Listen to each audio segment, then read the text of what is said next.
다 같이 사도신경 하시겠습니다.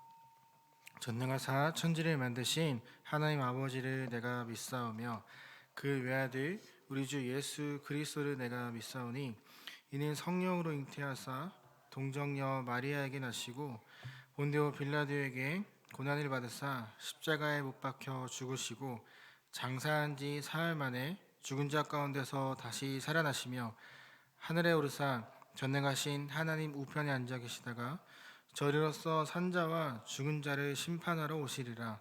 성령을 믿사오며 거룩한 공예와 성도가 서로 교통하는 것과 죄를 사하여 주시는 것과 몸이 다시 사는 것과 영원히 사는 것을 믿사옵나이다. 아멘. 우리 시간 찬송가 446장 함께 부르도록 하겠습니다. 찬송가 446장입니다.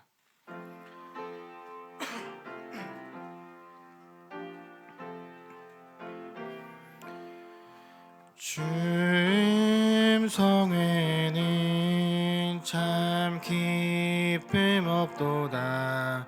날 사랑하신 주 늘 계시옵소서. 기쁘고 기쁘도다. 항상 기쁘도다. 나 주께 왔사오니 복 주옵소서. 나 주께 우리 다 함께 왔으니 사도신경으로 우리의 신앙을 고백하겠습니다. 복 주시옵소서. 주 함께 계시면 큰 시험이 기네. 기쁘고 우리 다 함께 기쁘도다. 항상 기쁘도다. 나 주께 왔사오니 복 주옵소서. 주 떠나가시면 내 생명 헛되네. 기쁘나 슬플 때 늘 계시옵소서.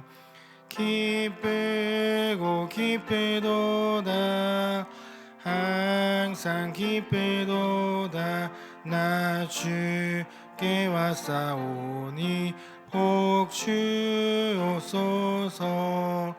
그 귀한 언약을 이루어 주시고 주 명령 따를 때 늘 계시옵소서. 기쁘고 기쁘도다. 항상 기쁘도다. 나 주께 왔사오니 복 주옵소서. 아멘. 아멘. 이 시간 우리가 함께 나눌 하나님의 말씀은 레위기 14장 33절부터 57절까지의 말씀인데요. 많이 길어서 오늘 우리는 함께 이 시간에 레위기 14장 33절부터 42절까지만 읽도록 하겠습니다. 제 성경 구약 167면에 있는 레위기 14장 33절부터 42절까지 한 절씩 교독하도록 하겠습니다. 여호와께서 모세와 아론에게 말씀하여 이르시되 내가 네게 기업으로 주는 가나안 땅에 너희가 이를 때 너희 기업의 땅에서 나병 색점을 발견하게 되거든 그 집 주인은 제사장에게 가서 말하여 알리기를 무슨 색점이 집에 생겼다 할 것이요 제사장은 그 색점을 살펴보러 가기 전에 그 집 안에 있는 모든 것이 부정을 면하게 하기 위하여 그 집을 비우도록 명령한 후에 그 색점을 볼 때 그 집 벽에 푸르거나 붉은 무늬의 색점이 있어 벽보다 우묵하면 이래 동안 폐쇄하였다가 이래 만에 또 가서 살펴볼 것이요 그 색점이 벽에 퍼졌으면 색점에 있는 돌을 빼내어 성박 부정한 것에 버리게 하고 또 집 안 사방을 긁게 하고 그 긁은 흙을 성박 부정한 곳에 쏟아버리게 할 것이요 그들은 다른 돌로 그 돌을 대신하며 다른 흙으로 집에 발을지니라. 아멘. 이 시간 새벽 예배 나오시면서 여러분의 성도님께서 1,000번째 예물을 또 두 분의 성도님께서 감사 헌금을 가지고 나오셨습니다. 감사의 제목을 함께 나누겠습니다. 매일매일 감사하는 마음으로 살게 하소서. 추운 겨울을 견디게 하시고 봄을 주시는 하나님께 감사드립니다. 아멘. 감사합니다. 오늘 함께 나눌 이 말씀은 부정한 집에 대한 이야기입니다. 그런데 이제 부정한 집이라는 표현을 우리가 잘 살펴보아야 합니다. 아주 독특한 표현이기 때문입니다. 왜냐하면 이 부정한 집, 독특하다라고 제가 말씀드린 이유는 지금 이스라엘이 처한 상황과 전혀 상관없는 이야기이기 때문입니다. 지금 이 레위기가 쓰여졌던 이 당시 이스라엘은 광야에서 살고 있습니다. 다시 말해 그들에겐 어떤 집이 주어지지 않았다는 거죠. 이들은 광야에서 천막을 폈다 접었다 하면서 임시 집에 거주하고 있었는데, 그럼 그들의 삶에 이 말씀이 적용이 되려면 돌에 생긴 색점이 아니라 너희들이 살고 있는 그 천막에 생긴 색점이, 혹은 천막에 색점이 생겼을 때 이렇게 행동해라 라고 말하는 것이 정말 더 자연스러운데, 지금 그들에게 주어지지 않은 어쩌면 먼 미래의 일인 집에 색점이 생겼을 때 대처해야 하는 방법을 알려주고 있기 때문입니다. 아직 가져보지 못한 집에 대한 이야기가 전개되고 있는 거죠.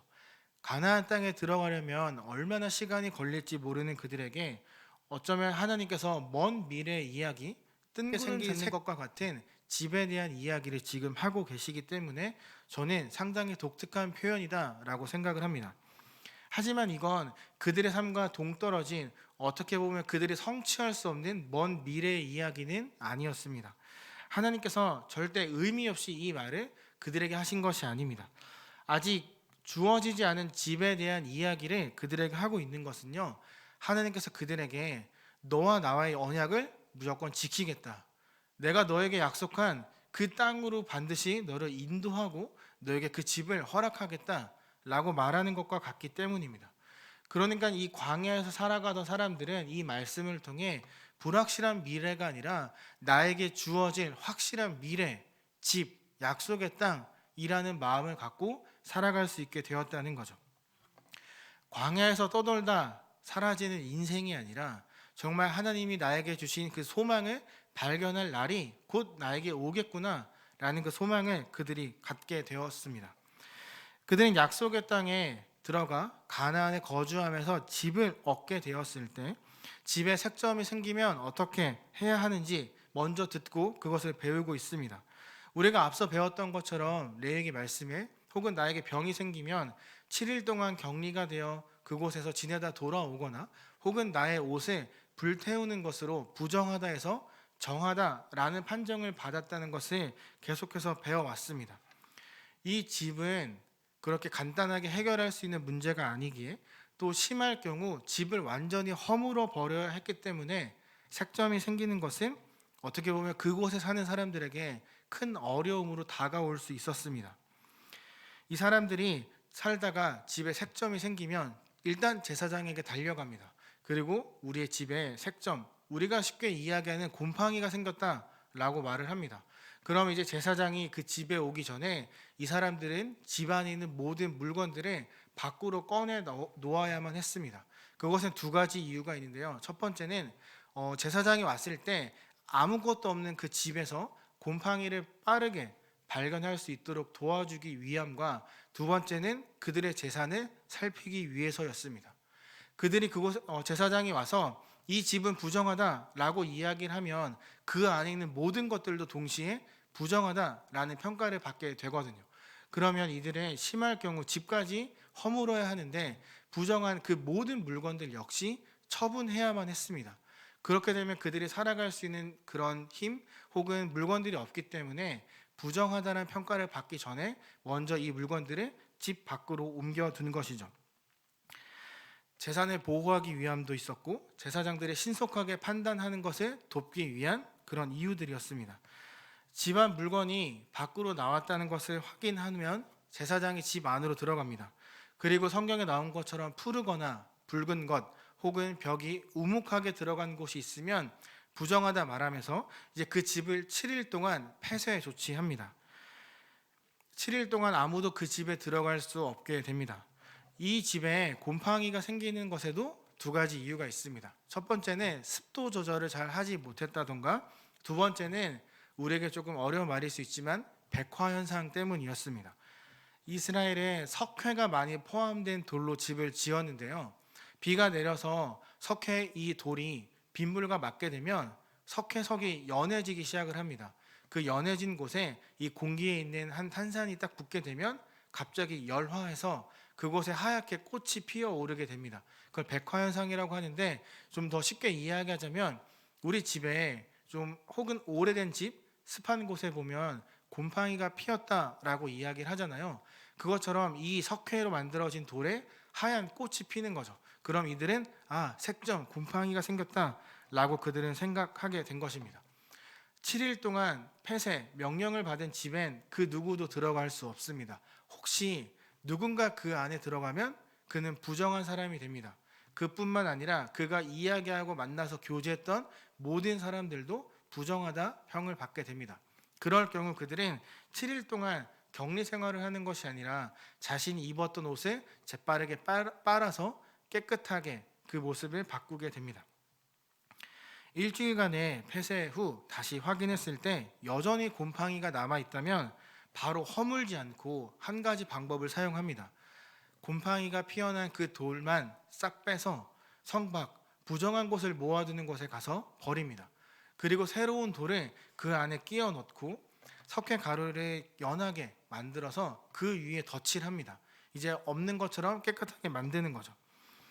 이런 과정이 끝나면 집 밖에 있던 물건들을 다시 안으로 넣고 정하다는 평가를 받게 되면 이제 살아가게 되는 거죠. 정결한 집이다라는 평가를 받게 되면 일단 하나님께 감사하는 표현을 해야 했는데요. 제사장들의 새 2마리와 또 백향목, 우슬초, 그리고 홍색 실을 가지고 이들 집에 갑니다. 그리고 살아있는 새 2마리 중 1마리를 먼저 그 질그릇에 물이 흐르도록 한 다음에 거기에서 이렇게 죽입니다.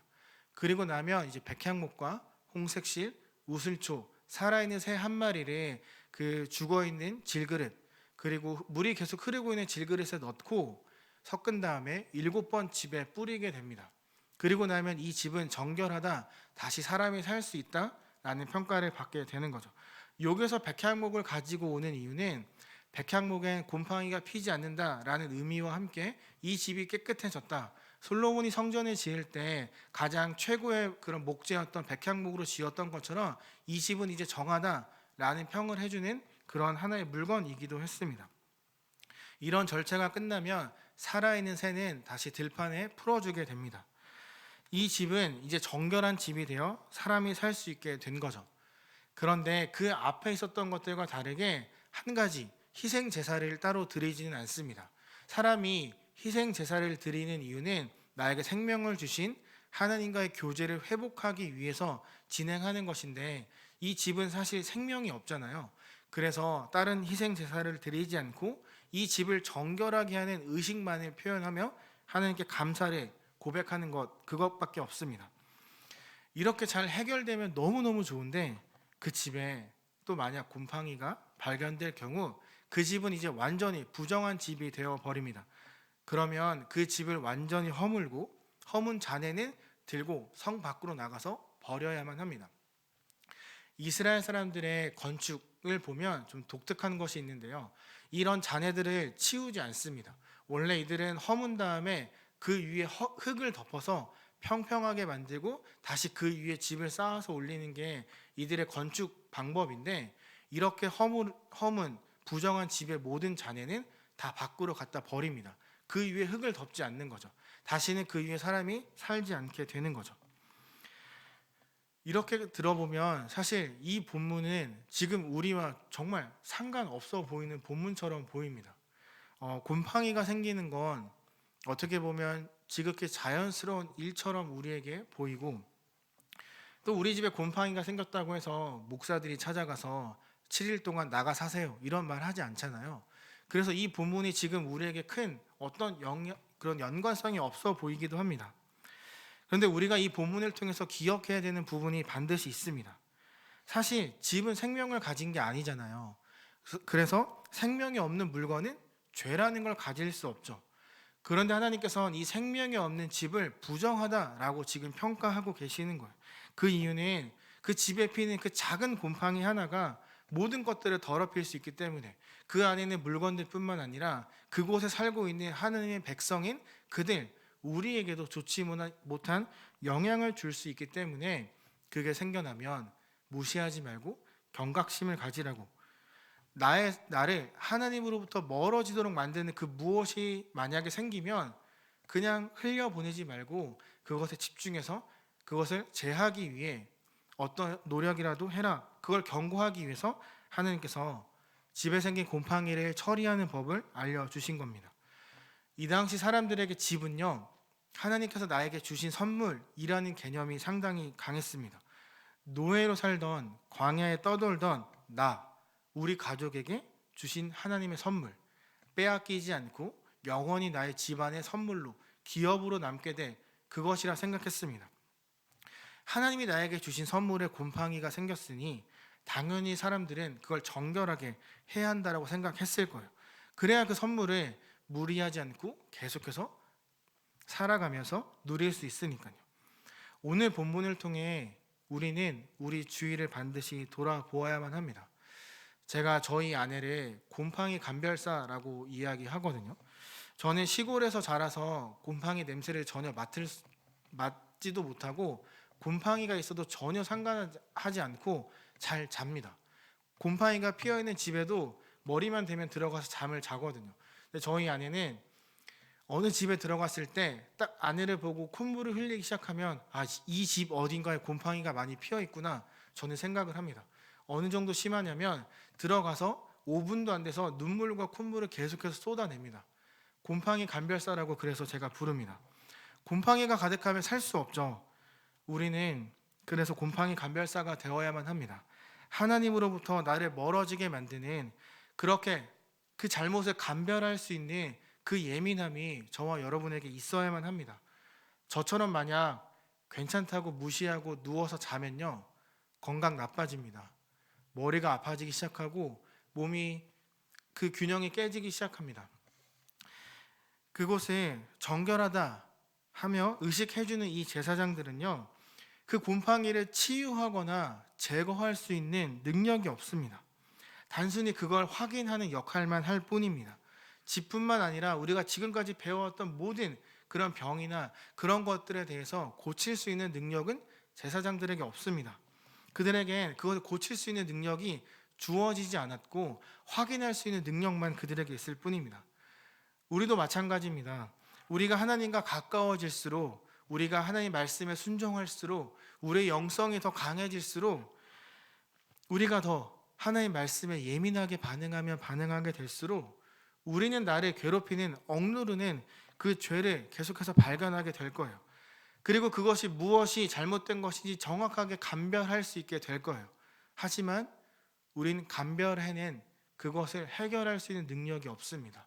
이게 죄라는 걸 분명히 알지만 그걸 내 삶에서 멀리 떨어뜨릴 수 있는 능력이 우리에게 주어지지 않았습니다.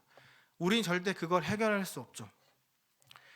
그래서 예수님께서 이 땅에 오셨습니다. 예수님은 제사장처럼 우리처럼 단순히 그걸 감별하고 이게 잘못됐어 라고 말하는 것으로 끝나지 않고 그걸 완벽하게 고쳐주셨습니다. 집을 허물고 다시 세우는 것이 아니라 우리 가운데 있는 죄만 깨끗하게 해결해 주시는 거죠.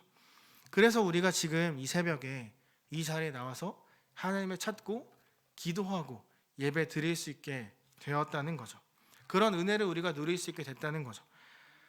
사랑하는 제2가족 여러분, 오늘 하루 나를 힘들게 하고 나를 하나님으로부터 좀 멀어지도록 만드는 것이 무엇이 있는지, 나에게 있는 그 곰팡이가 무엇인지 치열하게 고민하는 하루가 되었으면 좋겠습니다.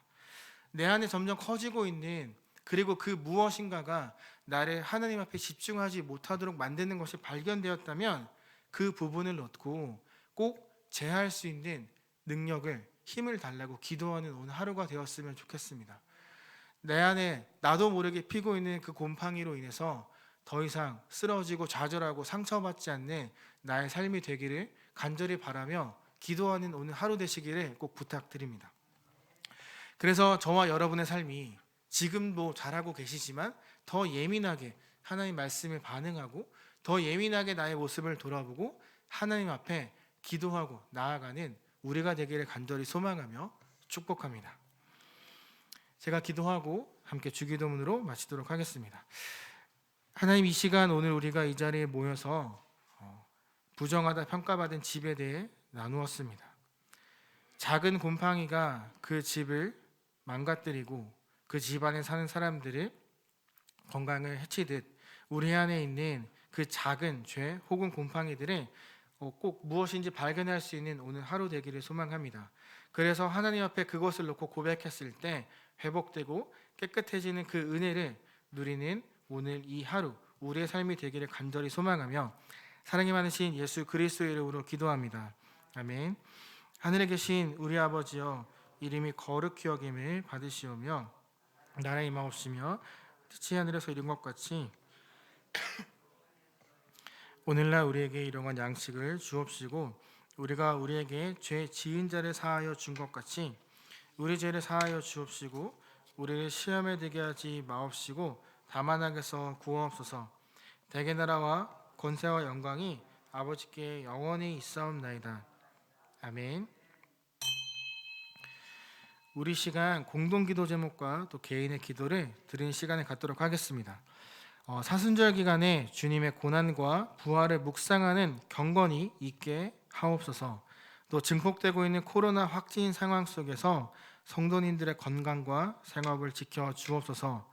전쟁을 겪고 있는 민족에게 평화를, 산불 피해 이재민에게 위로와 회복을 허락하소서. 이렇게 세 가지 공동체 기도 제목을 함께 기도한 후에 하나님 앞에 가지고 나온 개인의 기도 제목을 함께 드리도록 하겠습니다. 다 함께 기도하겠습니다.